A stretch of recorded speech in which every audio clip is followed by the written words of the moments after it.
Having a little technical problem here. This is the geezer talking to you. And I just thought we could have a little fireside chat.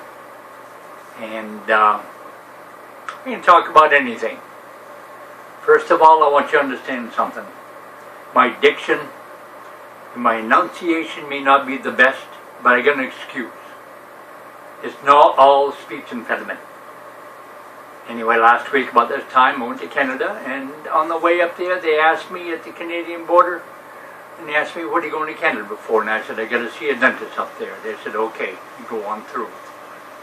About 2.5 hours later, I came back, and they asked me at the American border crossing. The girl, she asked me, she says, what were you in Canada for? I said, I saw the dentist. I had gauze sticking out of my mouth, blood dribbling down my chin. He said, did you leave anything in Canada? And I said, yes, I did. 23 teeth. So bear with me. 3 months, I'll have some nice new falsies, top and bottom. And anyway, I'd just like to talk about life in general. First of all, I'm a lucky, gifted man. I was born at the right time. So when I went in the Navy, 1956 to 1960, I was right between Korean War and the Vietnam War. I say gifted because a young man at the right age for the Korean War or the Vietnam War, it wasn't a good time to be at that age, if you know what I mean. So most of what I did, I was on a WW2. I say WW2, that's Archie Bunker. He's another beautiful person. A little bit of a bigot, but he referred to WW2 as a big one. So I was on a World War II destroyer, and we just played hide and go seek with the Russian submarines, and saw a lot of really interesting, nice places. Japan, 3 ports in Japan, Hong Kong, Singapore, Australia, New Zealand. Life was good, but it wasn't a career for me. So I got out, had a couple of loser jobs, and I come up to Vermont from New Hampshire, and I met my wife, Catherine, and I'm a lucky man. And she's a beautiful woman. This fall I'll be married 51 years. And we have 3 beautiful children, a boy and 2 girls. And so, anyway, I just thought I'd talk about everyday life with you. And maybe because I'm born in just a year that I'm using this electronic thing here and now to talk to you. But, you know, maybe we overuse them, like texting on these smart cell phones, and the thumb's going all the time. 300, 400, 500 texts a month. Come on, girls, smarten up. And the guys there with their joysticks and all their games, killing all the bad guys and the big muscular monsters and all that stuff. Ours. I want to talk about doing something that's natural, that's good. Go fishing. Go fishing. You know the good book says, give a man a fish. You know how it goes. Give a man a fish, you feed him for life. Teach him how to fish, you can feed him for life. What did I say? Wrong thing.